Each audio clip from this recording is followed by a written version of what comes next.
135 గజాల భూమి కేవలం 8 లక్షలకే. ప్రతి నెల 10,000 మంత్లీ రెంటల్ ఇన్కమ్.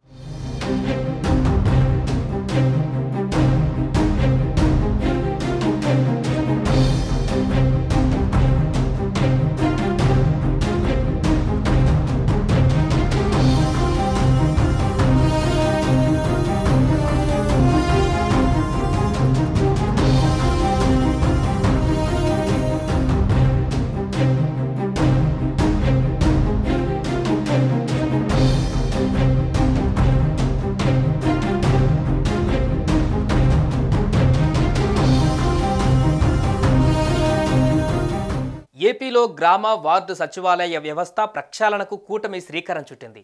సచివాలయ ఉద్యోగులను క్రమబద్ధీకరించాలని, వారి సేవలను సమర్థంగా వినియోగించుకోవాలని నిర్ణయించినట్లుగా సమాచారం. గ్రామాలలో పదుల సంఖ్యలో ఉద్యోగులను నియమించడం, వారికి జాబ్ చార్ట్ లేకపోవడం, కొందరికి పని ఒత్తిడి ఎక్కువగా ఉండటం, మరికొందరికి అసలు పని లేకపోవడంతో ఈ వ్యవస్థ ప్రక్షాళన తప్పనిసరి అని తేల్చారు.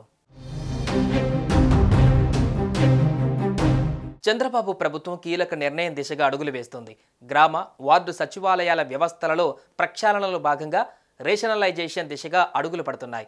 గ్రామాలలో ఏఎన్ఎం, విఆర్ఓ, డిజిటల్ అసిస్టెంట్, సంక్షేమ కార్యదర్శి, మహిళా సంరక్షణ కార్యదర్శులను ఉంచి మిగిలిన వారిని వారి మాతృ సంస్థలకు అప్పగించాలని ప్రతిపాదనలు రూపొందించారు. వారిలో ఒకరిని డీడీఓగా నియమిస్తారు.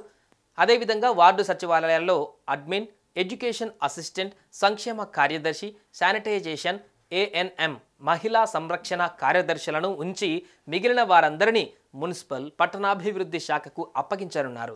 ఇంజనీరింగ్ అసిస్టెంట్, అగ్రికల్చర్ లేదా హార్టికల్చర్ అసిస్టెంట్లు, విలేజ్ సర్వేయర్ అసిస్టెంట్, పశుసంవర్ధక సహాయకులు తదితర పోస్టులను రద్దు చేసి క్లస్టర్ విధానంలో మాతృశాఖ ఆధీనంలో ఉంచేందుకు ప్రణాళికలు రూపొందించినట్లుగా తెలుస్తోంది.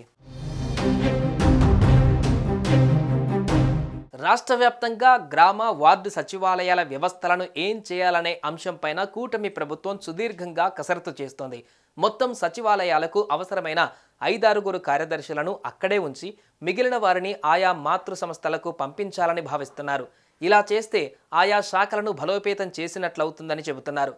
ఇలా మానవ వనరులు వృధా కాకుండా ప్రజలకు విస్తృత సేవలందించే అవకాశం కలుగుతుందని అంటున్నారు. అలాగే పంచాయతీ కార్యదర్శులను పంచాయతీ రాజ్ కింద గ్రామ పంచాయతీలకి పరిమితం చేసే ఆలోచన ఉందని చెబుతున్నారు.